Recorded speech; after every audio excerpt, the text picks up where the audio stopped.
Thanks, Andreas, for those nice words of introduction. Very happy to be here. I'm sure all three of us. I wanted to start just by telling a little bit about the Greek language and the history of the Greek language and its place in Europe, as well as its writing system. I thought it would be useful to parents and teachers, in particular of Greek, who struggle with getting the kids to learn to read, to think a little bit about the history of the Greek writing system, and to maybe hear some words of encouragement that I'll show you some reasons to think that it's not as bad as you might have thought. So first of all, is there a right way or a wrong way to speak? Well, Plato, in his dialogue with Cratylus, had Socrates interviewing two people, Hermogenes and the eponymous Cratylus. Hermogenes represented the idea that there is a correctness of names, but that it's determined entirely by convention and use. Socrates, on the other hand, supported Cratylus' idea that there is a correct way of speaking right and wrong, but that it's due to the fact that language and words in particular, the Greek words that they were talking about, were given to us by a more than human power. They were divinely ordained, and therefore the divine is always correct. There's no way for them to be wrong, and therefore they shouldn't change. This is a little bit different from what the scholars of the 19th century came to conclude about languages in particular. The ideas of those scholars, in particular people like the brothers Grimm, who you may know from their fairy tale collection work, but are better known in linguistics as being linguists who studied the history of the Germanic languages and others, as well as a bunch of linguists that I'm sure you've never heard of, worked out in the early 19th, late 18th and early 19th century a lineage of languages of Europe, showing that they were in fact all related, and that the way they developed was not dissimilar to the way that species developed. And this in fact was one of the origins for the thought that led Charles Darwin to his theory of speciation. He was very well aware of the results from the earlier decades in linguistics and realized that there was something very similar going on with speciation. The reason that they thought that these languages were all related, well, it doesn't really take a genius to look at similar things across similar languages and see the patterns, right? So first of all, of course, the European scholars, although they also knew the ancient languages, they knew the modern languages. So if you take a look at the first line of the Lord's Prayer, obviously the original being in Greek, but soon translated into Latin by St. Jerome in his edition of the Vulgate Bible in the 4th century, and distributed throughout all of Europe under the means of the Catholic Church, and then translated into the vernaculars much later. Here you can see the Italian, the Spanish, and the French, and it's not impossible even for a layperson to look at these and say, oh, I can see that these languages have something in common. Look at the word for father, for example, in Latin, pater, in Italian, padre, in Spanish, padre, the same, and in French, père, right? It's a little bit, French always do things a little bit weird. They're the outliers among Romance languages. And it's also, you should point out that the Greek, pater, is exactly the same as the Latin. This is not because Latin borrowed the Greek word or because Greek borrowed the Latin word, but rather that they come from a common source. Likewise for the English father, in fact, right? So what is that source? The common source that they share, that was posited by and discovered by 19th century grammarians and worked on even further in the 20th century, is something we call Indo-European. Indo-European is a group of people who lived probably 5,000 to 8,000 years ago, the archaeologists tell us, somewhere between the Black Sea and the Caspian Sea, and with a branch somewhere over here towards the Aral Sea. These people living 5,000 to 8,000 years ago, of course, spoke some language. They were a small group, but they spread out. In fact, they spread out all over the continent. They spread both east well into what is today China. They spread west into the well-known Europe, and they spread south into the Indian subcontinent, all the way through what is now Pakistan and to Bangladesh, and south to the very tip of India, speaking a whole variety of languages, going back to a single language, which linguists dubbed Proto-Indo-European. So here are the 12 main branches of Indo-European that correspond roughly to outmigrations over the past 5,000 years from some proto-historical group that lived somewhere in the steppes of Asia. We don't know the timing of these migrations, these out-migrations. The archaeology is pretty unclear on this, but we do know a lot about these language groups. So if you take a look, you'll see some of your favorite language groups floating around this. The single circle and these arrows, the lengths of the arrows is not meant to indicate time, depth, or anything else. These are just convenient representations. There's groups from Slavic, Baltic, Armenian, the Celtic, Latin, the Italic languages, which descended into the Romance languages, whose histories we know, as well as the Indo-Iranian languages, all of the languages spoken by almost 1 billion people of the Indian subcontinent, Pakistan, and Bangladesh, as well as parts of Afghanistan, are descended from the same language that Greek and Irish are descended from, as well as the Iranian languages, the ones spoken in modern-day Iran, Kurdish, Pashto, etc. And of course, our two the favorite language families, the one I saved for last, are the Germanic languages. We're all speaking, you're all listening to a Germanic language right now. English is a Germanic language, descended from the Germanic tribes that migrated to Northern Europe sometime before the time of Christ and split into three, North, West, and East Germanic. We speak a West Germanic language, English, Dutch, and German are the most populous West Germanic languages. And of course, our favorite language group is Greek. Greek is its own language family. It's a descendant of Indo-European, and it's usually thought of as a homogeneous language. Now, that's not entirely true. Anybody who studied ancient Greek knows that there were ancient Greek dialects, and then we study Attic Greek because that was the standard language in 5th century Athens, and that was what many of the greatest works of Greek classical era were written in. But there were other dialects too, and they appear in poetry, and they appear in the dramatists. And those dialects, as well as others that were not written down, the ones spoken in Asia Minor, continue to be spoken by the populations all the way down to the present day, or at least to nearly the present day, and gave rise to a whole set of dialects that we call either Pontic, Cappadocian, Cypriot, Saconian, and the modern Greek dialects that we're familiar from the mainland and from the islands. Right? These are all mutually intelligible, but not entirely. Right? If you've ever spoken to a Pontic speaker, you'll know that it's pretty dissimilar from the standard Greek. Now, this is what we know from modern language. We can go and talk to speakers of these languages and write down and figure out what's similar and what's dissimilar about them. Of course, what we really are interested in as we reconstruct the history of Greek is the things that were written down, the ancient versions of these. And ancient languages, of course, are only known through writing.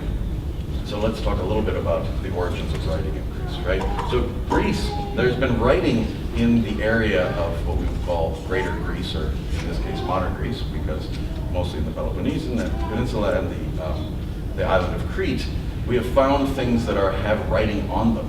So here's a couple of examples, right? Linear A is a script that's been found. It's a script that was found in Knossos and elsewhere, as well as one of my favorite versions of writing from the early Greek world, this found on this disc at Phaistos, dated to about the middle of the 2nd millennium BC. It's a fat disc about this big on two sides, and you can see both sides right here, and it's imprinted in a circular manner with a bunch of little symbols. Nobody knows what these symbols mean, right? It's undeciphered. It could be Greek, it could be some other language, we have no idea because it's undeciphered. It could be Chinese for all we know, right? There were a lot of people living in the ancient Middle East and Eastern Mediterranean, and maybe one of them wrote it down. What's interesting about this, I'll just say this before going on to Greek, is that although we haven't found any other cases of this, this must have been a very widely used writing system. Why? Because these things are made with impressions of stamps. So this writing system must have been used so widely that it was worth somebody's time to make stamps to print this up.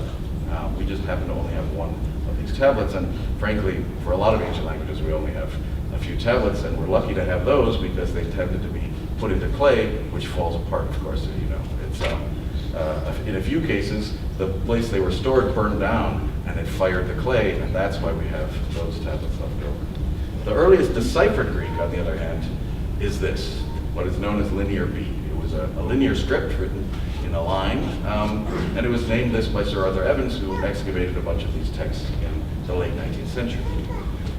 It looks like this. You can see tiny little scratches. These were not printed with stamps. These were scratched with a little stylus, just like cuneiform the Hittites and the Babylonians wrote with. Here's what it looks like. So you can see what's going on here is that for each one of these are the reconstructed pronunciations. Let's start with something like meli. There are two symbols here. One is for me and the other is for li. So take a look at the symbol for li. You can see it's also the same here in creato, which was probably, this was que, this was ri. So ri and li were written the same way, right? This was just, they didn't, the syllabary, this writing system didn't distinguish between ri and li. The Greek language did, but the writing system didn't. That's a problem of the writing system. You can see the same thing. This symbol here appears in two places. Toi here and to here. Again, it doesn't matter. Ter in pater, you can see the word for father is the same. We see this again in te menos. Apparently the difference between ter and te wasn't captured. So this was, each one of these symbols represents a syllable. Greek has too many syllables to make this an efficient writing system. And in any case, it works okay. It's great for languages like Japanese or Hawaiian, which have a restricted set of syllables. When you look at a language like English or Greek, which have thousands of distinct syllables, they have thousands of symbols. Well, for better or for worse, this writing system died out during what's called the Greek Dark Ages. For about 400 or 500 years, we have no written records of what happened in Greece at all. Sometime during those, until about 800 BC, right? And sometime during those Dark Ages, the Greeks came in contact with a people known as the Phoenicians. And they had a script that we call Phoenician. This was developed sometime around 1000 BC in Phoenicia, which is most of modern-day Lebanon. This was the first major phonemic script. So unlike the syllabary that we just saw, this was a script that we would recognize today as being like an alphabet. It had symbols that corresponded to sounds, not to syllables or words, but to just individual sounds. However, it was only what linguists call an abjad. It didn't have any vowels in it. So what's the big deal about that? Take a look at this. What does this say? The structure of English is something, almost clear without the vowel letters, right? So you can get by without vowel letters, right? That's what it means. It's not that hard to do. Many modern languages still do this. Arabic, Farsi, and Hebrew are written in abjads. They seem to do just fine. So here's a question. What's worse? English written with no vowels, or right, English written in such a way that every vowel is replaced by it? It's much easier. If you know where the vowels would be, even if you don't know what the quality is, it's much easier to see, right? As opposed to something like this, which is the first sentence, but just with the vowels, right? Good luck. It's the structure of English is almost, right? Why is that? It's because the information content or load of consonants is much higher than that of vowels. There are more of them, they make more of a difference. There aren't as much for vowels. Now, the ancient Phoenicians developed their script out of a Proto-Canaanite script, which was basically a kind of logographic. They were drawing little pictures. For example, this was a picture of an ox, and the word for ox was ale, right? And that's what Phoenician took this, and they said, oh, we're going to have this be the same as the first sound, which is the sound in between the vowels in uh-oh, right? It's a glottal stop. Likewise for tau, which was the word for mark, it came to indicate the sound of t, and mem, which is the word for water, came to indicate the sound the first sound of each of these words. Makes perfect sense. Acrolex, right? This was the full Phoenician alphabet. It had 22 letters, all of which stood for sounds, consonants in particular. What the Greeks did when they met these people, they said, wow, what a great idea. Linear B was forgotten or gone. It was 4 or 5 centuries later. They borrowed this. They said, we have some great stuff we want to write down. The first things they wrote down were things like the Iliad and the Odyssey, Homer's epics. We want to write this stuff down. Let me borrow your system and create something that we call an alphabet. So you can see, why is it called an alphabet? It comes from the Phoenician letters aleph and beta, right? Those were the first 2 letters of the Phoenician alphabet. The Greeks put them together and said, oh, this is an ABC, in other words. It's an A and a B. Here's what they did, though. They took those letters, and some of them they used just like the mem and tau. They used taf, tau. Tau in ancient Greek, tau is exactly the same way. Mem, of course, is the same as mu, and it was used for m in ancient Greek. But some of them, they said, look, we don't have sounds like in our language, or y or ch or la, some of these stranger sounds. But we do have these things called vowels. And we want to borrow these letters and turn them into vowel letters. So that's what they did. Aleph became alpha, and instead of being a consonant, it was used in ancient Greek for a vowel. This allowed them to write all the great works that we know. it was such a great system that the people that the Greeks came in contact with later realized it and borrowed it themselves. So here's the Romans, of course, saw this. They met the Greeks and said, wow, we have a different language, but we sure would like to be able to write it like you guys do. Boom, borrow it. Now here you can see the Phoenician aleph, and then the Hebrew you can see was also descended from the Phoenician, aleph, beth, gimel, bet, aleph, etc., alpha, beta, gamma, etc. Right? This is great because, and in fact, if you want to take a look, the meander here became epsilon, right? The Egyptian meander. Of course, we know how successful this was because it spread all over the world. Most of the languages that you know today borrowed some form of the alphabet from the Romans or from the Greeks. The Cyrillic alphabet used for a whole bunch of languages, not just Russian, but all throughout the ex-Soviet Union, etc. And of course, the Roman alphabet used for all the languages of Western Europe. There's a few languages that held out, like Chinese and the versions of people who were influenced by the Chinese that used logograms, characters. The Japanese kanji and the Chinese characters represent a single word, right? As opposed to the syllabaries of Japan and the alphabets, either consonantal or vocalic, of the rest of the world. Now this makes a big difference in how hard it is to learn to read, right? So we can compare the orthographies here. You think about a language like Italian or Greek. Greek should be down here, but the work I took this from didn't look at Greek, but trust me, Greek and Italian look pretty much the same on this.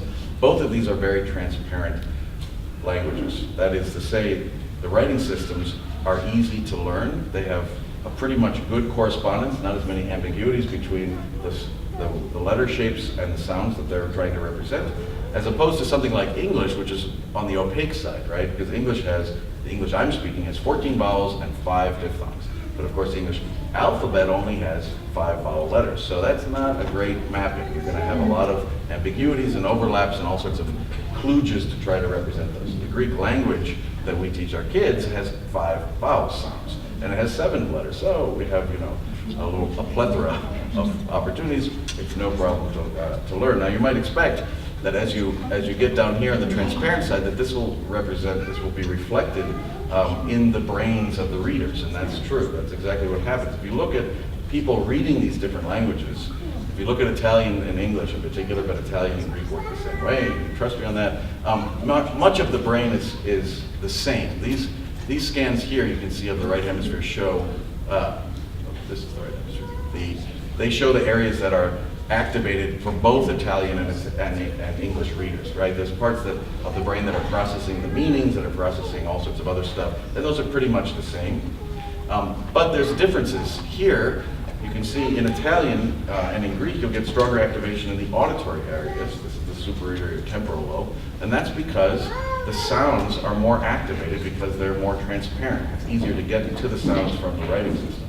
In a language like English, instead, as opposed to Greek, we have more activation in the occipital-temporal area and other areas that are indicated in processing of visual stimuli.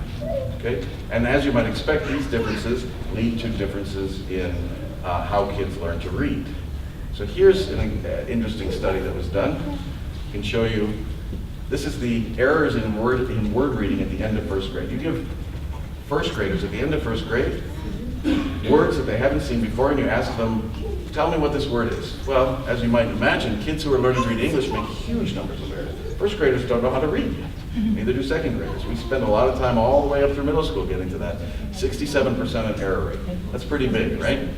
In French and in Portuguese, you get pretty big error rates, about half that of English.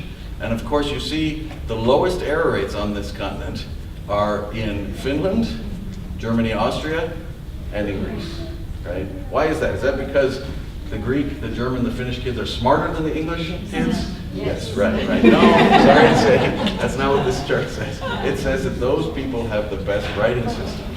Their orthographies are better matched to their languages, the languages that the kids already speak.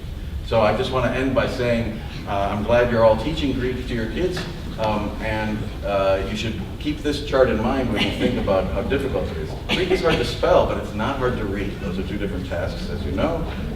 Really, by the end of first grade, Greek kids are no longer making errors because the writing system, even though it's more than 2,500 years old, and we've kept a few of those useless other letters like upsilon that we don't really need anymore.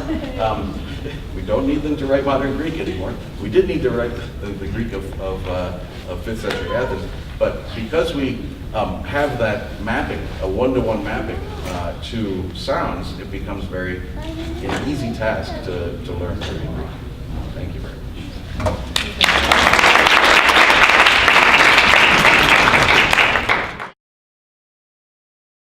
So I will just continue, and I wanted to start with this. Today, you know, it's a very nice fortuitous date. It's the International Mother Tongue Day, February 21st.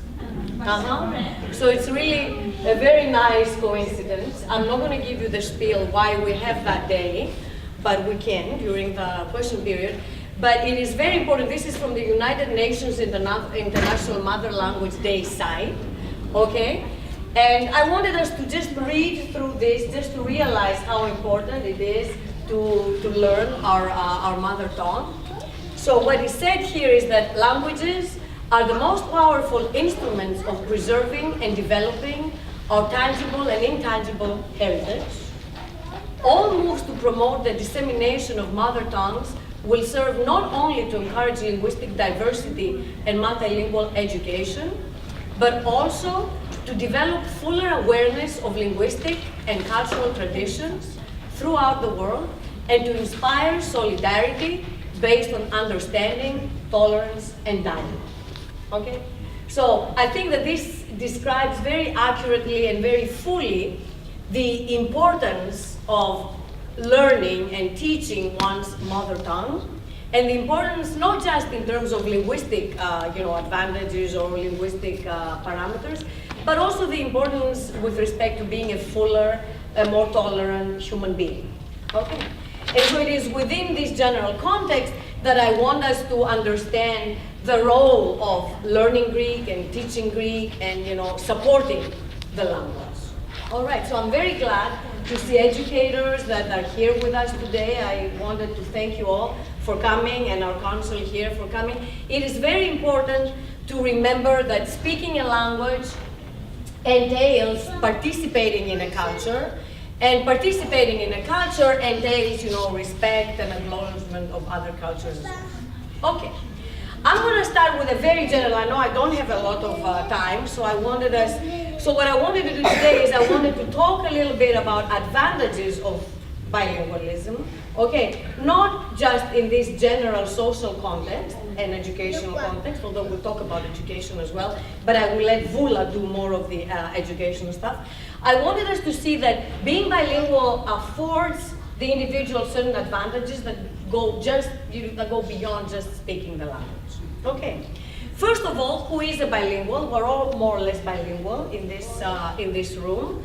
Bilinguals are not a uniform category. We usually assume that there's some metric of proficiency, okay? But that proficiency can be varying. So some bilinguals, speak fluently two languages. Some others are able to function in two languages. Some others can understand, but can only possibly function in one. And sometimes, bilinguals function in language A in a particular context, in language B in a different context, and so forth. Okay, so there's also domain specificity. And there is a special class of bilingual speakers that we call heritage speakers.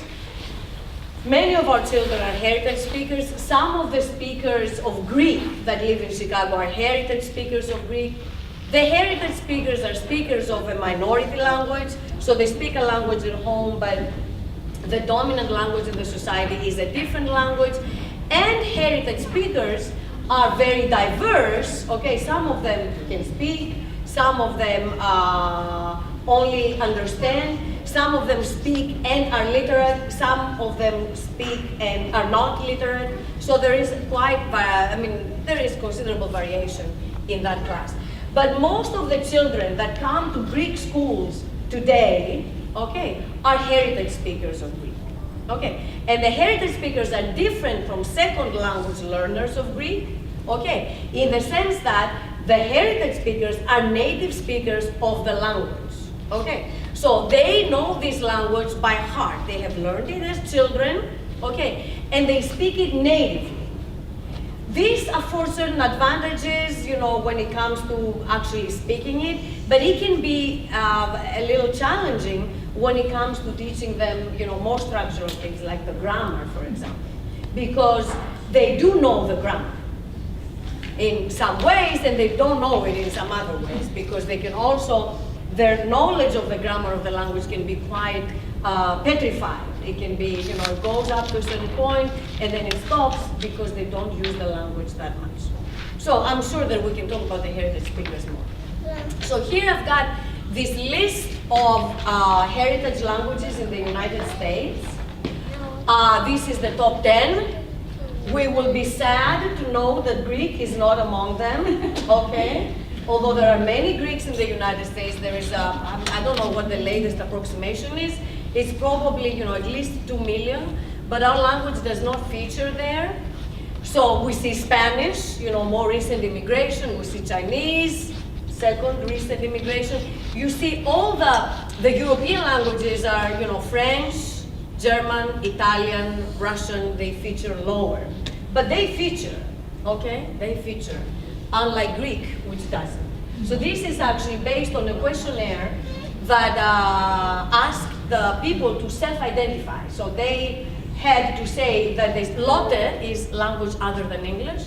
So they identify whether they speak a language other than English. So this marks the rate of speaking, okay?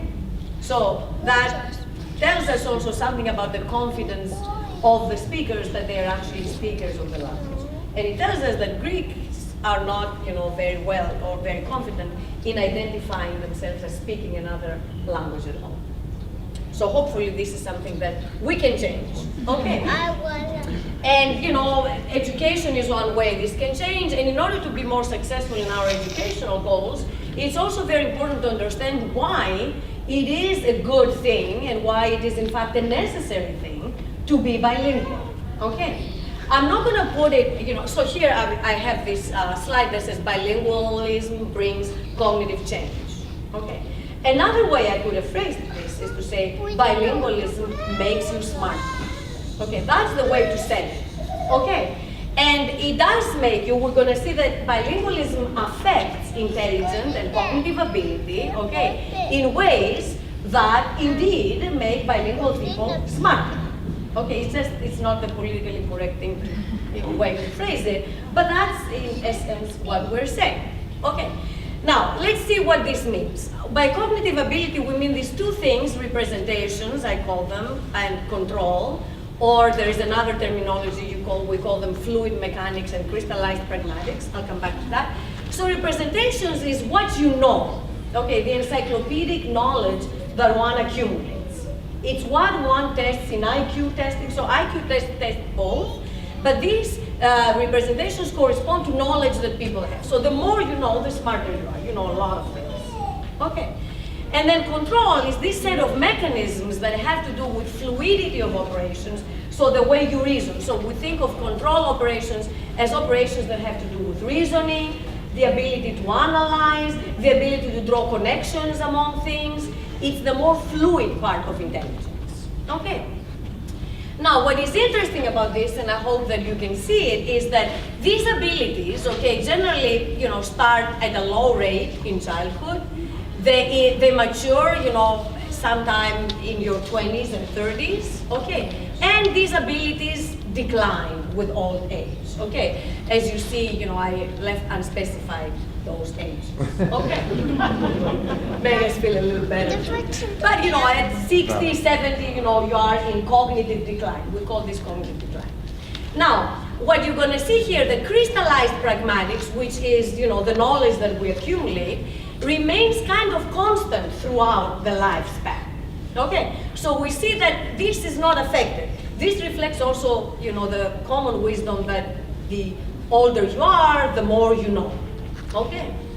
Now the other part, the control, what I call control, the fluid mechanics, you see it, you know, in early childhood, actually around 20, 25 years, it's in its peak, and then it starts going down. Okay.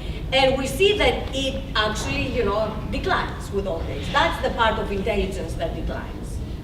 the ability to analyze. I put it a little crudely, but that's what this shows. Okay, we're gonna see that bilingualism affects this line there.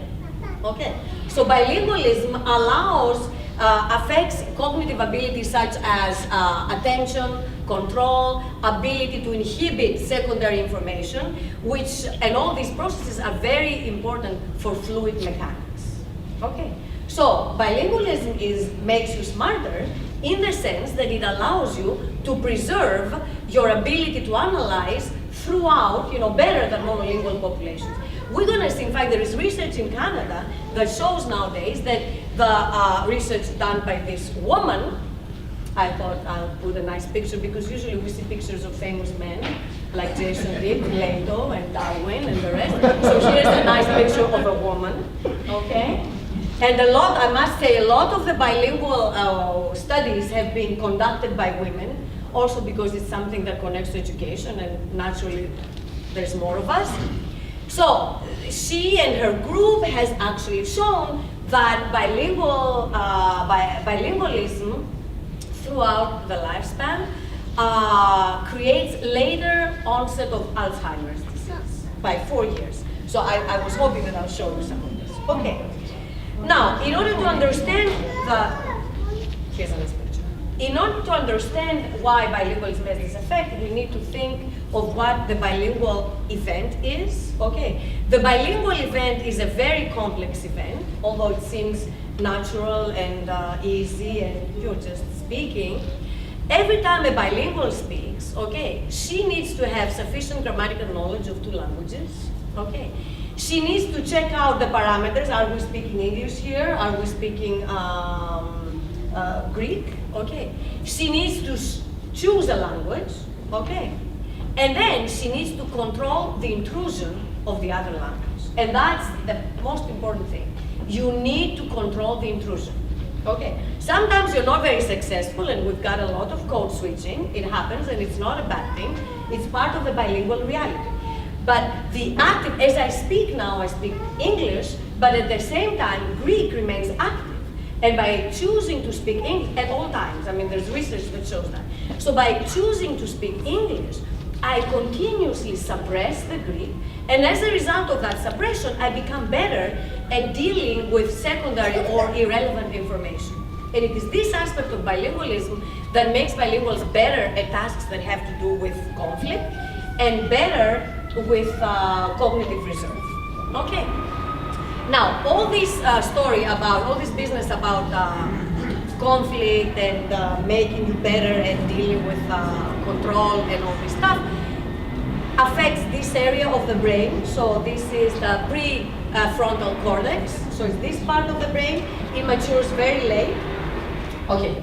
Controls these 3 areas, okay, what we call inhibition and selective attention, shifting and task switching, and it upgrades the working memory. So bilingualism improves all these processes, okay, generally, and this improvement has been shown in a number of tasks. Okay, I'm just putting here a few to give you an idea of what that improvement is. So one task that we typically use is the so-called symbol substitution task. So here we are going to have a conflict between meaning and form. So let's say we've got this different language, okay, and in this language, instead of we're going to say spaghetti. This is actually a real task. They ask children to do it. Okay, so in this language, instead of we say spaghetti. And so how would you say we are good children? Spaghetti are good children. Mm-hmm. So this is what the children have to say. They have to say spaghetti are good children. But that is kind of like if you say spaghetti are good children, that's odd. So it conflicts with meaning. And it takes a while for monolingual children to respond the way you did. Okay? Or some of them even fail. They're not going to respond. It doesn't make any sense. I'm not going to say that sentence. Bilingual children are faster in responding, and they have no trouble actually saying spaghetti are good children. All you're doing is form substitution. You're not doing any meaning substitution. Okay? A second kind of task, here's again in this language, we're gonna say instead of sun, we're gonna replace sun with moon, okay? And then you say, what is going to be, what are we gonna find in the sky at night, okay? You have to say sun, okay? And then you ask the children, so is it gonna be lighter? And most of the monolinguals tend to say yes, because sun is gonna come with light. Again, they are misled by meaning, and they're not able to dissociate that, it's gonna be the moon still. So it's gonna be as light as it normally is when the moon is out of the sky, okay? But the misleading cue is meaning, and they get misled for this reason. Okay, so I'm not gonna go through, this is another task with blocks. I think some of these I presented in an earlier presentation. I don't know if you wanted me to go through this again. That's also another task. Actually, this shows that there is a difference between when they actually need to build an alternative representation and when they don't. So if you look at these pictures, you see that here we see the triangle, and at the same time we see the clock. No conflict. So in this task, and here's the hidden pictures task. Again, no conflict. We see both the horsey and the house. Okay. Now, in such a task, we see no difference between monolinguals and bilinguals because they don't need to suppress anything. Now, when you make the task a little more complicated, okay, and you use these ambiguous images, here you see, for example, the very famous, this is a duck, and at the same time, a rabbit, okay? Now, in order to see the duck, you must suppress the rabbit, right? You cannot see them both. It's different from the other guys here, where you see both. You see both here, okay? In the other one, you just see the duck, or you just see the rabbit. Also here, you just see the saxophone player, or the woman. And in order to see the one, you really need to suppress the other. So this mimics the task that they have, the bilingualists have, that they have to choose the language. Okay, and likewise here, we have the vase, and then we have the profile. Okay, so this is a task that makes the subjects deal with a conflict. They have to, in order to identify one image, they have to suppress the other image. And if we look now at the results, okay, we see that we have significant differences. So these little flowers over there, for some reason they didn't work with the duck and rabbit, but these flowers over there indicate statistically significant difference.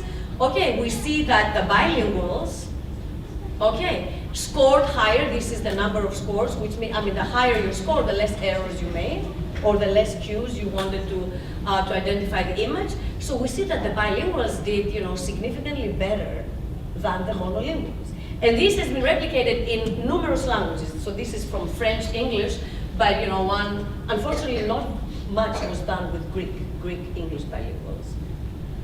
So we are looking for those to be able to do, and we can work with the schools to be able to actually conduct those tests with the Greek kids. So what we see here, and also another thing is the bilinguals used, so we're talking about 4 or 5-year-olds here, so really young, like pre-K children, and we see that they perform better than monolinguals that were at least a year older. So we see this effect very early. It emerges early, as long as they understand the language. It must also be noted that not all bilingual kids were equally proficient, so there is variability there. So this effect, we get this effect, regardless, they don't need to be like perfect speakers of the language. That's what I want to say. So we get it even with, a little bit of bilingualism. Okay, so this result is important, and this is a tangible way to actually say that, these guys really perform better in tasks that have to do with conflict. Okay, another thing that I wanted to mention, I don't know how much time I have, like moving from children to adults, bilingualism has also been shown to affect not just, your intelligence, but also the way you judge. It makes you more rational. Okay, and here's some research that our colleague Boris Kaiser is doing at the University of Chicago. Just to give you this example, so This is a standard example from social psychology, okay? So the context is, we have this dangerous new disease that is spreading around, and we know that people will be killed, without medicine, 600,000 people will die. And we are a scientific committee, and we're trying to come up with a medicine, okay? Now, this problem has two versions, the positive frame and the negative frame. In the positive frame, you have two options, okay? Medicine A, 200 people die, will be saved, okay? It's a safe choice, but 400 people will die. If you go for a more risky choice, you have medicine B, there is a 30% chance that everybody will be saved, and a 70% chance that no one will be saved. Okay, so that's the choice. Now, it has been shown with monolinguals that when you're given it, which one do you prefer? B? People tend to prefer A, the safe choice, in the positive frame. See? Radical, yeah. People tend to, English, at least English-speaking people, tend to prefer A in the positive frame. But there is individual variability and probably cultural variability. I also think that, risky choices. Now, if the same problem is posed negatively, the negative frame, people tend to go for the risky. So this is exactly the same situation. 600 people will die if we don't do anything. And then you phrase it in terms of people dying and not in terms of people being saved. Okay? So you say, if you choose medicine A, 400,000 people will die. If you choose medicine B, 30,000, if there's a 30% chance that no one will die. Okay? And people tend to go for the risky choice. Now, it has been shown that when you actually frame this in a weaker language, okay, people become risky in the positive frame as well. Okay? So it removes the so-called, safety bias. So people become more risky. This paradigm actually has been used recently in economics. It's been very popular and shows that when people make economic decisions, like to invest money and stuff like that, and they do them in a foreign language, they tend to be more risky. So that's, I don't know, this is good, this is bad, it depends on what you gain. Yeah. They don't grasp the content. Right. They keep some distance. They keep some distance. That's exactly, emotional. Exactly. You are less emotional if you do this stuff in a different language. Okay. In a non-native language. Okay. So we see that we've got, effects of, I know we have little children, I should move fast. So, the one other thing that I wanted to show you is this table here, which is the Alzheimer's stuff that I mentioned earlier. So this is from a study that Bialystok did with her colleagues. And what you see here is, look at, the education. So this is data, I think, from how many patients? 184 patients, okay? And 91 monolingual and 93 bilingual, and a bunch of different languages. So we have Yiddish, German, Romanian, Polish, and Hungarian. Okay, and this is in Canada. So we see that we have comparable education. Okay, and this is 2 studies as well. And look at the onset of Alzheimer's. Okay, we have monolinguals 71.4, bilingual 75.5. So these are patients with the same degree of disease, so the same lesion in the brain, the same kind of disease, but they presented at the age 75.5 versus 71.4. That's a very significant difference, okay? And it's something that no medical intervention, as far as we know, can replicate so far. So what they started doing, for example, in Canada is in dementia centers and in Alzheimer's centers, they actually implement foreign language teaching. And they make it much better than, solving crossword puzzles or doing stuff like that. Okay, so the conclusions are that bilingual experience produces benefits for the mind, bilingualism creates mental flexibility, bilingualism protects against cognitive decline, and I can show you that bilingualism literally reorganizes the brain. It has been shown that it creates better white matter integrity. I mean, it's an amazing result. So, learn Greek, okay, just, give your children the opportunity to learn Greek, and most importantly, speak it. Okay, because all these results are also because you are actively engaged in the language speaking, and you need to choose and you need to really do it. Okay, thank you very much.